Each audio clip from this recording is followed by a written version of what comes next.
Sobat Monteza, beberapa hari ini lagi heboh-hebohnya pemberitaan tentang sapi merah. Orang Yahudi meyakini bahwa kemunculan sapi merah ini sebagai tanda datangnya hari kiamat sudah dekat.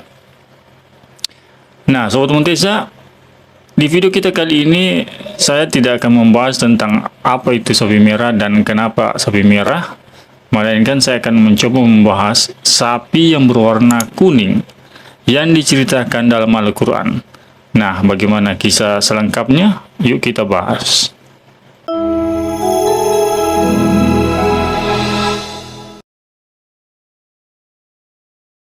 Sobat Munteza, jadi pada zaman dahulu kala di tengah Bani Israel itu, ada seorang hartawan yang hartanya itu sangat berlimpah. Namun, ia tidak memiliki satu orang anak pun yang akan diwarisi hartanya itu. Alhasil, para kerabat-kerabatnya itu menginginkan warisan dari hartawan ini.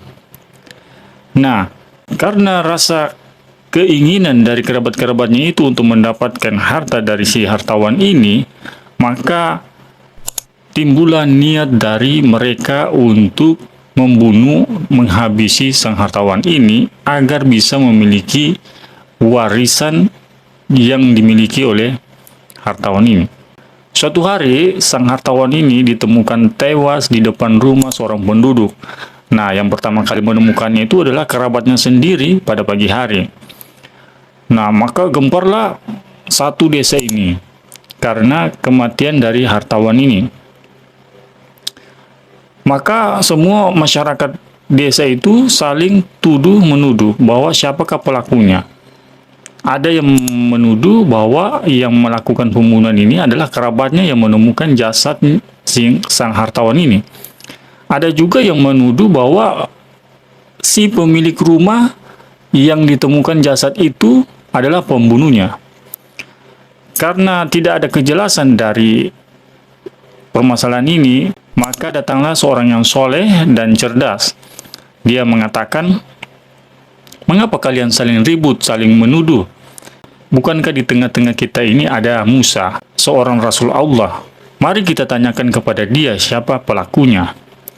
Nah, akhirnya masyarakat desa setuju dan mereka berbondong-bondong menemui Musa. Akhirnya masyarakat desa pun menemui Musa. Kemudian mereka menceritakan apa yang terjadi pada sang hartawan ini. Setelah mendengar semuanya, Nabi Musa pun berdoa kepada Allah Subhanahu wa taala, berharap dan meminta agar Allah Subhanahu wa taala memberikan petunjuk siapakah pelakunya dari pembunuhan ini. Akhirnya Allah Subhanahu wa taala memberikan jawabannya dan memerintahkan Nabi Musa untuk menyembelih seekor sapi. Nah, Nabi Musa pun menyampaikan perintah ini kepada masyarakat desa itu untuk menyiapkan seekor sapi agar disembelih. Kemudian masyarakat desa pun berkata, "Wahai Musa, apakah kau mengejek kami?" Nah, ini masyarakat desa menganggap bahwa Nabi Musa mengejek masyarakat desa ini. Kenapa? Karena dulu ketika Nabi Musa pergi meninggalkan kaumnya untuk mendapatkan kitab Taurat dari Allah Subhanahu wa taala, kaum Nabi Musa ini pun melakukan kezaliman. Mereka melakukan perbuatan sesat. Mereka menyembah seekor sapi. Mereka mengambil seekor sapi sebagai Tuhan dan menyembahnya. Nah, setelah Nabi Musa kembali dan mengetahui apa yang terjadi pada kaumnya, maka Nabi Musa pun marah. Nah, dari situlah, dari latar belakang inilah para penduduk desa itu merasa diejek oleh Nabi Musa karena dulunya penduduk desa ini menyembah seekor sapi. Nah, mereka tersinggung karena sapi yang mereka anggap dulu Tuhan, Nabi Musa menyuruh mereka untuk menyembelih. Jadi ini seperti mengejek penduduk desa. Nah, kemudian Nabi Musa menjelaskan bahwa ini adalah perintah dari Allah Subhanahu wa taala. dan para penuntut desa pun menurutinya. Inilah watak dari Bani Israel yang ketika mendapat perintah dari Tuhan, mereka selalu menunda-nundanya karena memang mereka tidak taat dengan Tuhan. Mereka mencari-cari alasan supaya perintah itu tidak dilaksanakan. Nah, penduduk desa kemudian bertanya lagi kepada Musa, "Wahai Musa, tolong jelaskan kami bagaimana ciri-ciri sapi itu." Nabi Musa pun kembali berdoa kepada Allah untuk menanyakan bagaimana ciri-ciri dari sapi itu. Sebenarnya penduduk desa itu diberi keringanan oleh Allah SWT bahwa mereka bisa saja menggunakan sapi apa saja. Karena pada dasarnya mereka memang enggan melaksanakan perintah dari Allah, maka mereka mencari-cari alasan supaya perintah itu bisa tertunda. Padahal mereka bisa saja mengambil dari sapi apa saja, misalnya dari usianya terserah berapa dan beratnya juga terserah. Nah, karena mereka memang bermalas-malasan untuk melaksanakan perintah, maka mereka mencoba mencari-cari pertanyaan lagi. Mereka mencoba menyuruh Musa untuk bertanya apa ciri-ciri yang spesifik dari sapi itu. Maka Nabi Musa pun dengan sabar terus kembali berdoa kepada Allah agar diberi petunjuk yang lebih detail lagi dari sapi itu. Setelah Nabi Musa mendapatkan petunjuk dari Allah bahwa usia sapi itu yaitu tidak tua dan tidak terlalu muda, atau di tengah-tengah dari kedua itu. Nah, setelah Nabi Musa menyampaikan petunjuk itu kepada kaumnya malah bermalas-malasan.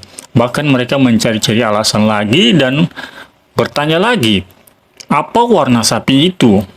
Padahal kalau dipikir-pikir mereka cukup laksanakan saja sapi yang diperintahkan itu. Nah, karena mereka ingin mempersulit diri mereka sendiri, maka mereka membuat pertanyaan lagi, apa warna dari sapi itu? Nah, kemudian Nabi Musa dengan sabar lagi berdoa kepada Allah. Kemudian Nabi Musa pun mendapat petunjuk dari Allah bahwa warna dari sapi itu adalah warna kuning tua. Setiap kali orang memandangnya, maka akan senang melihatnya.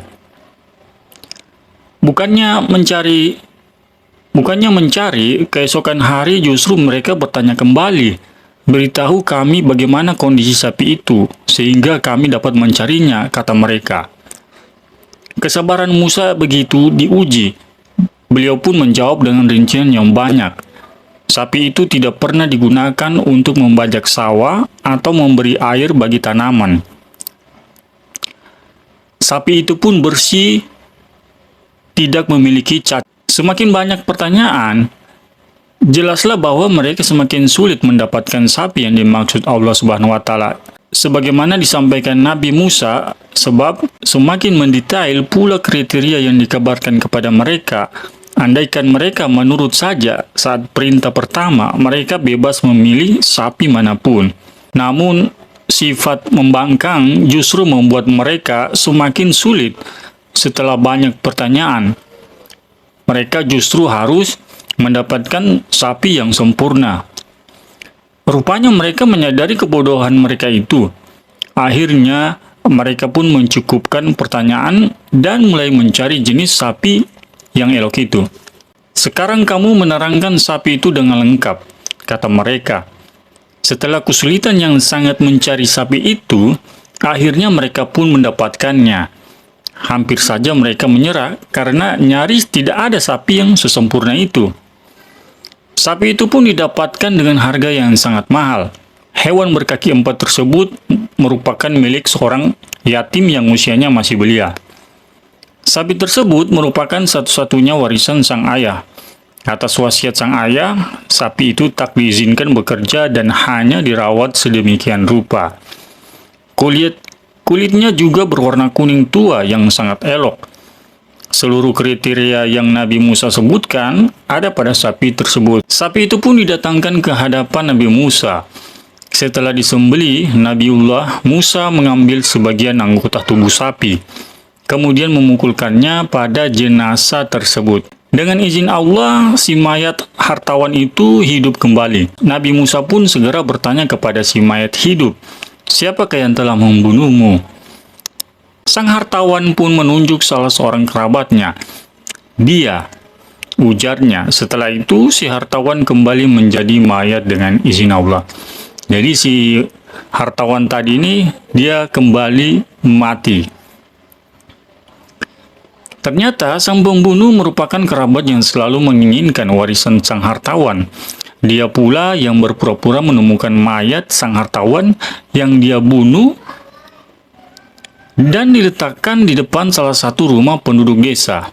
Namun, meski telah terang fakta, si kerabat tetap saja menyangkal bahwa dia adalah pembunuh sang mendiang.